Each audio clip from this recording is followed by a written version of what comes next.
La question 10 est un problème qui se résoudra à l'aide d'une mise en équation. Ce type de problème, on en avait déjà rencontré en 2017 ou en 2015. Il se résolvait exactement de la même façon. Alors c'est bien gentil de te dire qu'on va résoudre ça avec une mise en équation, mais comment tu le sais? Eh bien regardons le problème. Les classes de 2A, 2B et 2C comptent au total 67 élèves. La classe de 2B compte 3 élèves de moins que la classe de 2A.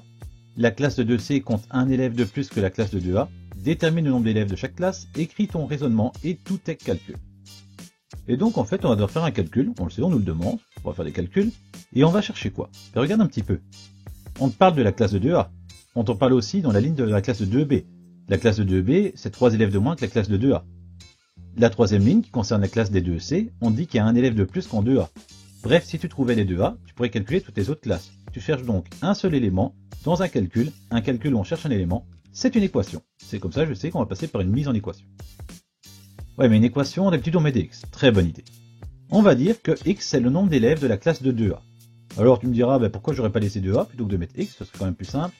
Pas tellement en fait, parce que 2A c'est quoi? C'est pas 2 fois la lettre A, c'est pas 2 fois le nombre A.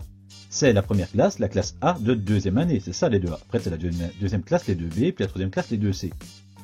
Par expérience, je sais que si je laisse 2A, tôt ou tard, tu auras envie de diviser le nombre par 2, parce qu'il y a un 2 devant le A. C'est ce qu'on t'apprend à faire généralement quand il faut résoudre une équation. Là, en l'occurrence, 2A c'est un mot, c'est une désignation. Et donc c'est plus simple pour éviter la faute de transformer ce 2A en un x. Et comme ça en plus on aura une belle forme d'équation bien classique. On sera bien dans notre zone de confort, ce sera beaucoup plus facile. Bon, écrivons l'équation à présent. Alors, on a la classe de 2A qu'on va désigner par x. C'est simple, c'est ce qu'on a mis dans notre phrase. La classe de 2B, c'est quoi? C'est 2A moins 3 élèves. C'est dans notre seconde phrase. La classe de 2C, c'est la classe de 2A plus un élève. Tu vois, je me suis pas cassé la tête, j'ai pris les mots qui sont dans la phrase et je les ai traduits en langage mathématique, en mettant des symboles mathématiques. Quand je mets tout ce petit monde ensemble, ça me fait 67 élèves. C'est indiqué à la première ligne du problème. Là, tu as presque réussi ta mise en équation, parce que regarde, le problème c'est que tu as des x et tu as des 2a. Ouais, mais attention, on a dit que x c'était le nombre d'élèves de la classe de 2a. Donc tout ce que tu as à faire, c'est juste remplacer les 2a par dx, vu que 2a je remplace par x, indiqué dans les lignes que j'ai surlignées en fuchsia. Et ben voilà, tu as une équation, regarde. Une seule inconnue, une seule lettre, dx, qui est égale à un nombre. C'est bon, il n'y a plus qu'à résoudre l'équation. Quand tu as réussi à faire la mise en équation, ce que je viens de faire avec toi, tu as fait le plus compliqué du problème. Après, c'est vraiment mécanique. Tu prends la méthode de résolution d'équations, soit celle que tu as appris avec ton prof, soit celle que je te présente dans mes vidéos. Toutes les vidéos sur la résolution des équations qui sont indiquées dans une playlist. Tu appliques bêtement la méthode, tu sais combien vaut x, donc combien vaut 2a, et après on déduira le reste des classes. Je vais le faire avec toi. On est parti. Deuxième ligne, je sais que ça a été égal à 67, et je te rappelle que le but d'une équation à la fin, c'est d'avoir x égale le nombre, ou un nombre égale x, en tout cas un x tout seul d'un côté du égal et un nombre tout seul de l'autre. Ça commence bien pour nous, vu qu'on a déjà un nombre tout seul d'un côté du égal, il n'y a plus qu'à se débarrasser, se débrouiller pour qu'on ait un x tout seul de l'autre côté, du côté gauche dans l'équation qui nous occupe. Bon, première étape, vu qu'il n'y a pas de parenthèse, on va réduire le membre de gauche, c'est-à-dire mettre tous les x ensemble. Ça nous fait 3x, bah oui. Un premier x, un deuxième x au milieu, un troisième x. Si j'ai 3x, ça fait 3x. Je vais aussi réduire en mettant les termes indépendants, donc c'est-à-dire les nombres, le moins 3 et le plus 1 ensemble. Et là, ça fait moins 2. Pourquoi moins 2? C'est parce que je te rappelle que moins 3 plus 1, ça fait moins 2, ça c'est du calcul avec les entiers. Si ça ne te parle pas ou que tu as un petit trou là-dessus, que tu aurais besoin d'un rappel, j'ai une vidéo sur l'addition et la soustraction avec des entiers, avec des licornes et tout, je t'encourage fortement à aller la voir. Mais c'est pas le sujet ici, donc je vais continuer. Ligne suivante, on va se débarrasser du moins 2, parce que moi, encore une fois, ce que je voudrais avoir, c'est que la lettre x. Et donc, je vais me débarrasser de ce 3 qui est devant le x, de ce moins 2, et pour bien résoudre une équation, le plus simple, c'est de se débarrasser en premier de l'élément qui est tout seul, qui n'est pas avec le x. Comment je me débarrasse d'un moins 2? Je fais plus 2. Mais si je fais plus 2 d'un côté pour garder l'équilibre, vu qu'une équation c'est un équilibre, je dois faire un plus 2 de l'autre, voilà.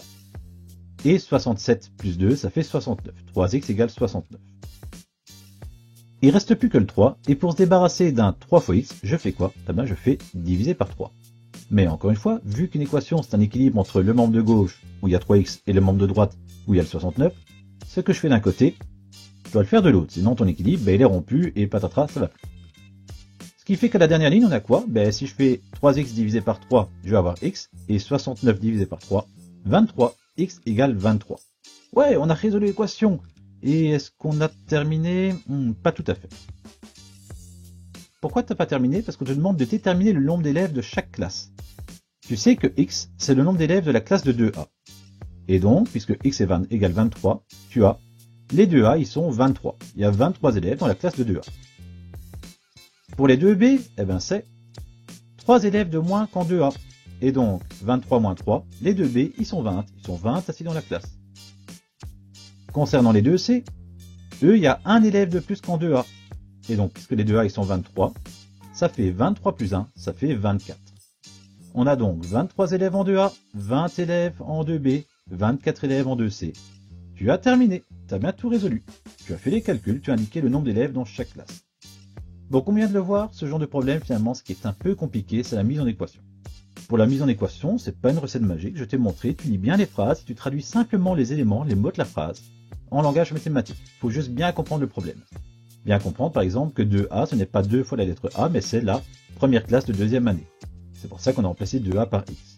Parce que finalement, une fois que tu as fait la mise en équation, tout le reste n'est qu'une simple résolution d'équation. Une résolution d'équation, c'est pas toujours marrant, quoique moi personnellement j'aime bien parce que ça ressemble un peu à une énigme, mais je peux comprendre que tu n'aimes pas.